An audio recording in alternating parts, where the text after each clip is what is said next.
आदिदेव नमस्तुभ्यं प्रसीद मम भास्कर। नवग्रहों में आदिदेव भगवान सूर्य नारायण है।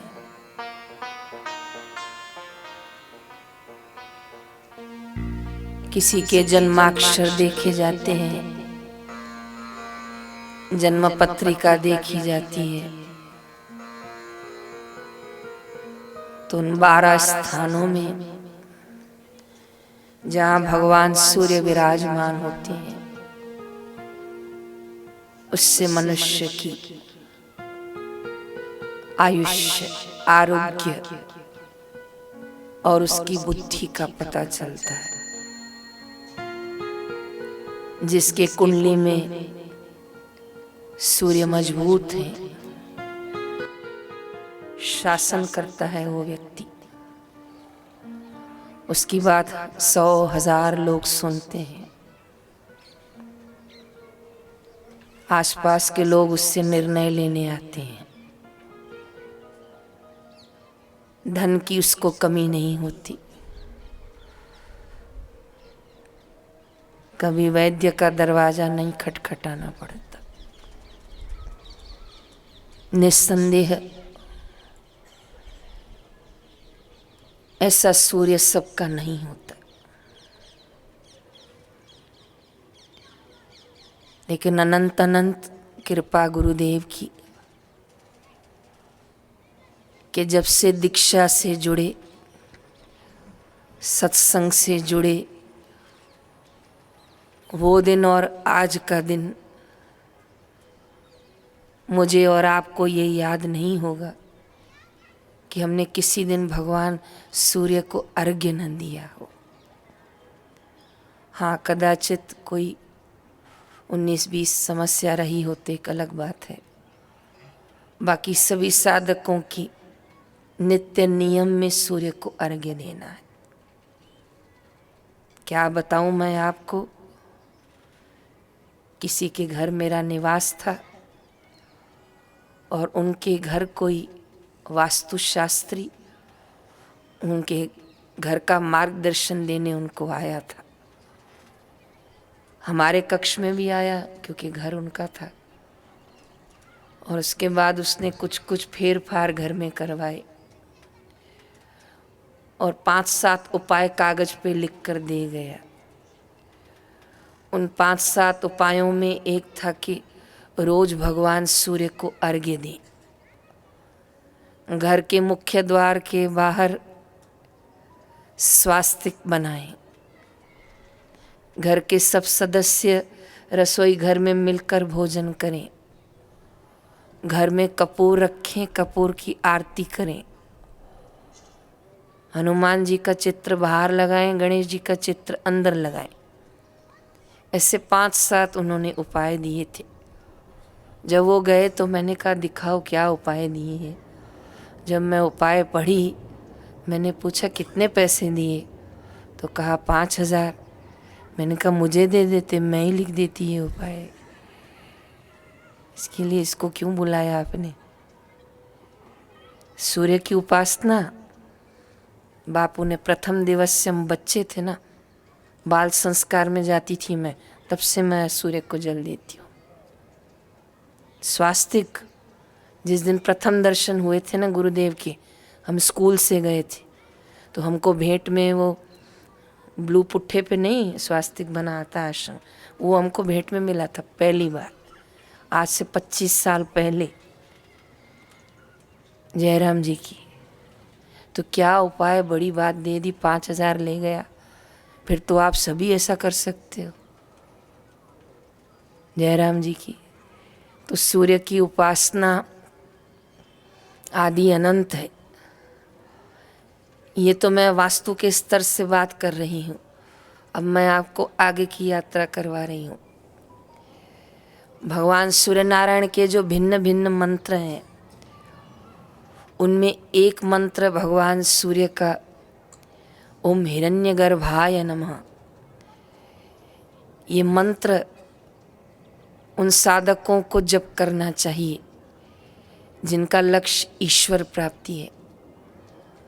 माताएं परेशान होती हैं, मेरे बच्चे पढ़ते नहीं हैं। हर रविवार को उसको आदित्य हृदय का पाठ और उसके जप में एक माला ओम आदित्याय नमः, ओम सूर्याय नमः। सूर्य की उपासना नित्य होनी चाहिए, रोज होनी चाहिए।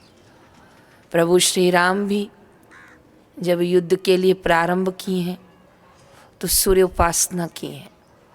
अगस्त ऋषि ने आदित्य हृदय दिया है। इन सभी बातों से आप भली भांति वाकिफ हैं।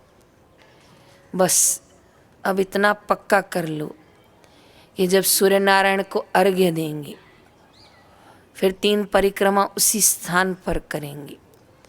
जल ऐसी जगह चढ़ाएंगे कि किसी के पैरों में ना आए और फिर भगवान सूर्य के सामने खड़े होकर लक्ष्य प्राप्ति की प्रार्थना करेंगे, परम तत्व की प्राप्ति करेंगे, क्योंकि भगवान सूर्य नारायण उसमें सहायक होते हैं। कहोगे कैसे सहायक होते हैं? बहुत सार और कम शब्दों में समझाऊंगी। इस तरह सहायक होते हैं कि जब हम साधना करेंगे, भजन करेंगे, लक्ष्य की यात्रा करेंगे तो सबसे पहला जो स्थिर चाहिए, उन्नत चाहिए, सूक्ष्म चाहिए उस यात्रा को पूरा करने के लिए, वो है बुद्धि। जयराम जी की क्या चाहिए? बुद्धि। अगर यही बिगड़ गई, अगर यही उलझ गई, यही भ्रमित हो गई, यही कुंठित हो गई तो फिर यात्रा भी कुंठित और उलझ जाएगी। इसलिए नित्य नेम से भगवान सूर्य की उपासना करके, प्रणाम करके, हे भगवान मुझे सद्बुद्धि दी। सब जाए पर सद्बुद्धि न जाए। सद्बुद्धि है तो बड़ी संपत्ति है आपके पास, और बहुत सारी संपत्ति है, और सद्बुद्धि नहीं है तो उसका विनाश हो जाएगा। इसलिए नित्य नेम से गुड़हल का फूल डालकर, गुड़ डालकर, नहीं हो तो सादा पानी कुमकुम डालकर, कुछ नहीं हो कभी ऐसी भी स्थान पर आप हैं तो दोनों हाथ जोड़कर भगवान सूर्य को प्रणाम कर लीजिए, वंदन कर लीजिए। अगर ऐसे स्थान पर हैं जहाँ जल की व्यवस्था नहीं है।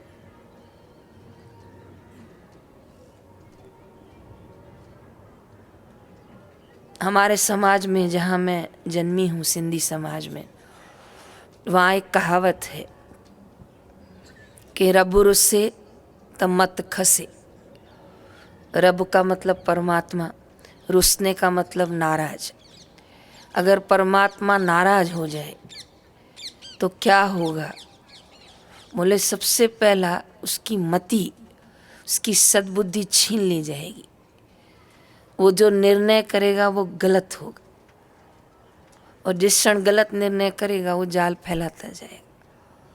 तो बोले रब राजी तो क्या होगा, गुरु राजी होंगे तो क्या होगा? बोले सद्बुद्धि मिलेगी। आप विश्वास करना, जिस महिला आश्रम में आप लोग रह रहे हो, यहाँ हम सब बहनें रहती हैं और पूरे आश्रम के कार्य सभी बहनें मिलकर करती हैं।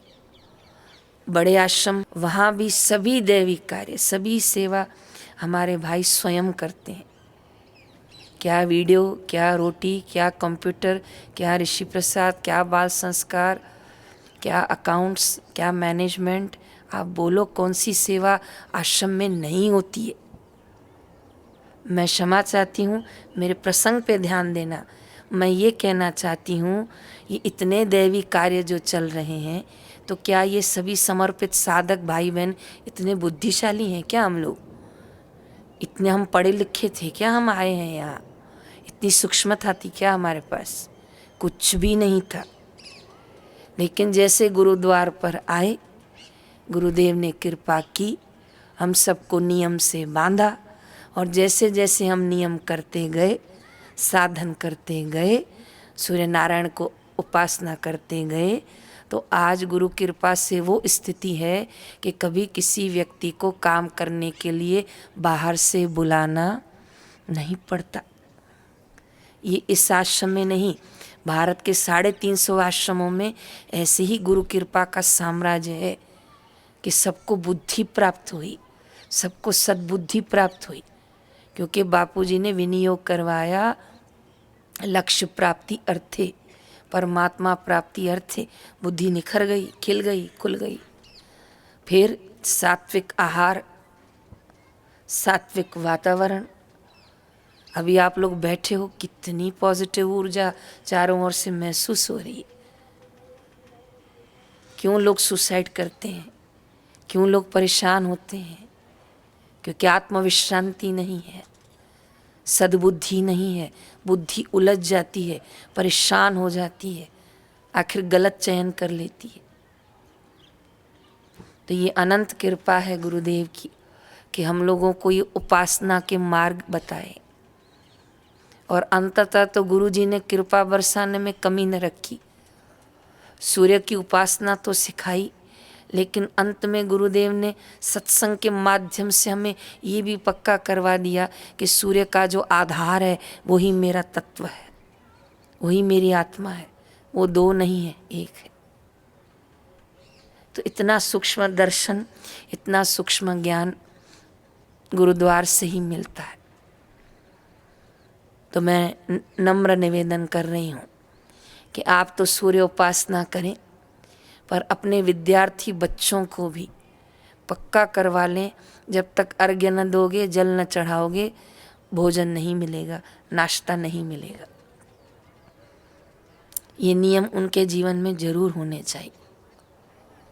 जहाँ सुमति तहाँ संपत्ति नाना, जहाँ कुमति तहाँ दुख निदाना।